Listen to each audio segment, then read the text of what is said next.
This video will contain spoilers from the world and story of Subnautica and Subnautica Below Zero. Please beware. Now, the world of Subnautica is undoubtedly filled with many iconic animals. In the first game, the most iconic perhaps would have been the Peeper. It was the face of the whole game, and the first thing you thought of when someone said Subnautica, probably because it was also in the icon. And so when it came to designing what would be perhaps the most iconic animal for Subnautica Below Zero, the developers were definitely under a lot of pressure to make something cool.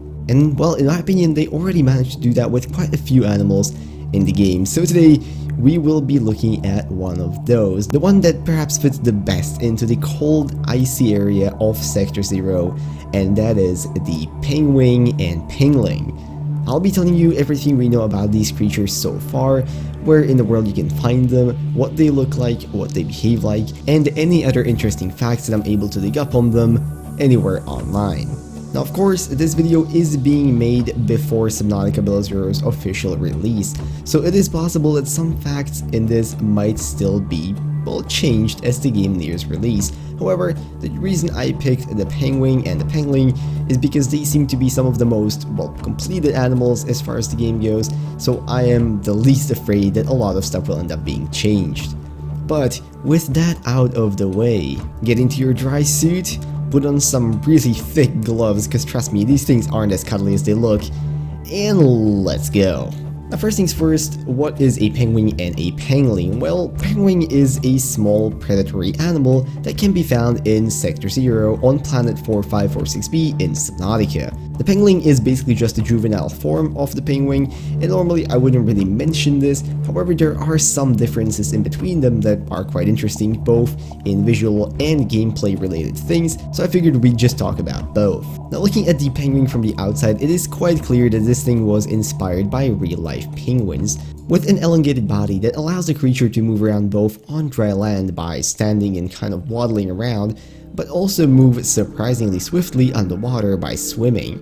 In color, the underside of its body is mostly covered in white, with the backside being blue with yellow stripes running alongside the edges of the fins and towards the back of the tail. The whole top part of its body is comprised of a huge beak that opens sideways to reveal some pretty sharp teeth on the inside and what is effectively the Pengwing's mouth.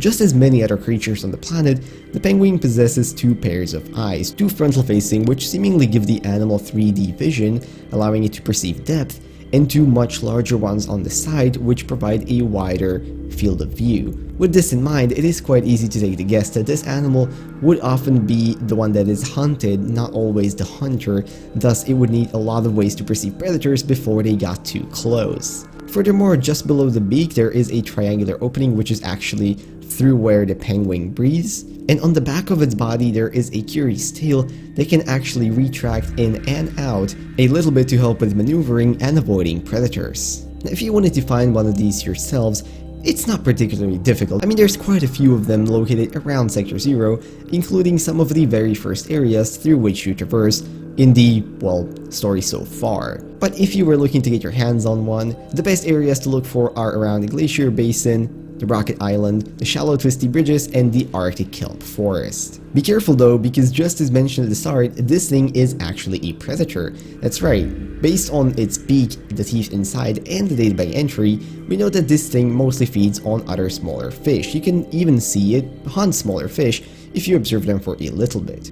In terms of other behavior, they will spend about half of their time on dry land, and the rest of the time underwater hunting for prey. Very similarly to real-life penguins, we can see a lot of group behavior with these things, as in that during a storm, they will huddle together to protect themselves from the cold, and if it is an electrical storm, they will actually dive underwater to get safe from the lightning. A similar mentality, of course, also goes for protecting their juveniles, which are the penglings that we will get to talk about in just a second. Now, when it comes to their hunting, these things swim surprisingly fast, and whenever they catch something, they will, well, most likely consume it and regurgitate it later for their juveniles. But of course, just as mentioned with the eyes already, these things often end up being on the tail end of a hunt, instead being the ones that are hunted. Thus, another cool feature of their tail is that it is actually detachable, similarly to how, for example, some real-life lizards can detach their tail in the case of a predator. Finally, if this thing does actually end up being the thing that is doing the hunt, it can bite surprisingly hard, dealing anywhere from, well, a measly 3 all the way to a surprisingly harsh 30 damage, and with a health of 50, you should definitely watch yourself around these things unless you want to lose some fingers. Now, the juvenile pengling resembles the adult quite a bit, with some minor differences including the coloring, which is almost entirely white on its body, and also the obvious height difference, which is approximately half of what the adult penguin is. Now, besides being absolutely adorable, the only things we really know about them that are worth noting are that they mostly consume regurgitated fish from the adults, as already mentioned, and also the clear fact that despite their less developed beak and less developed rest of the body, their eyes seem to be fully developed already, giving them good opportunities to avoid predators from very early on. However, the reason why I chose to talk about these as a separate thing is because you can actually pick them up in the game, and yes, it is one of the cutest things ever, but interestingly enough, it triggers a completely new behavior in the Pengwings, which normally don't really care about you too much. However, they will absolutely become aggressive if you pick up one of their young ones, and they will attempt to search for it. So based on that, even the PDA scan tells you to please not do it. But that is effectively all of the base information we have about the Pengwing and the Pengling.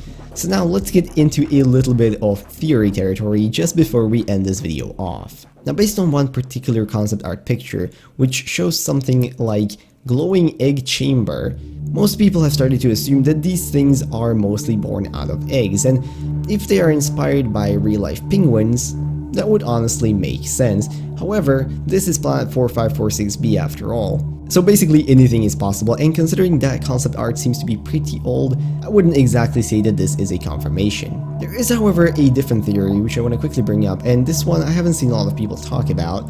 However, looking at the penguin, and especially some of the concept art, it's hard to overlook how much it looks similar to some of the other fauna in Sector 0, and most specifically, I have the brood shark and the chelicerae in mind.